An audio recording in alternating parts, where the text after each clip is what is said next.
America మాజీ అధ్యక్షుడు John F Kennedy హత్య కేసులో సిఐఏ పాత్ర ఉందా అంటే అవునన్న మాటే వినిపిస్తుండటం సంచలనం సృష్టిస్తుంది. అమెరికా అధ్యక్షుడు డొనాల్డ్ ట్రంప్ ఆదేశాలతో విడుదలైన రహస్య పత్రాల్లో సిఐఏకు సంబంధించిన ప్రస్తావన ఉండటం ప్రాధాన్యం సంతరించుకుంటుంది.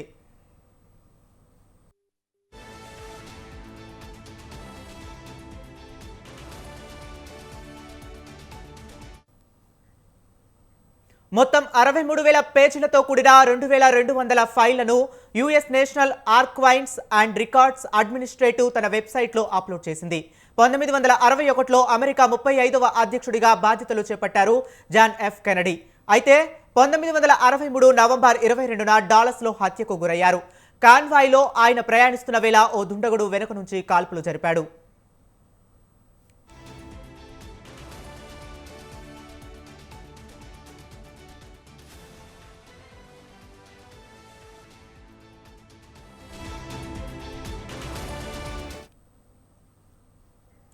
కాల్పులు జరిపిన లీ హార్వే అనే వ్యక్తిని అరెస్ట్ చేయగా కేసు విచారణ దర్యాప్తు సాగుతున్న సమయంలో అతడు సైతం హత్యకు గురి కావడం సంచలనం సృష్టించింది.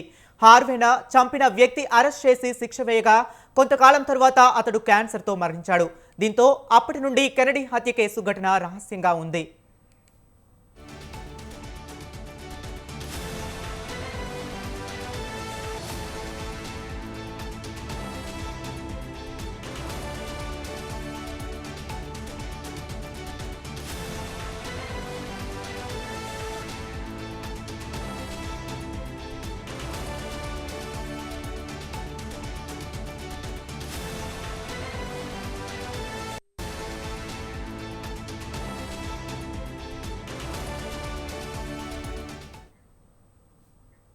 ఇలాంటి పరిస్థితుల్లో కొత్తగా బాధ్యతలు చేపట్టిన ప్రెసిడెంట్ ట్రంప్ ఆదేశాలతో రహస్య పత్రాలను విడుదల చేయడం ప్రాధాన్యం సంతరించుకుంది.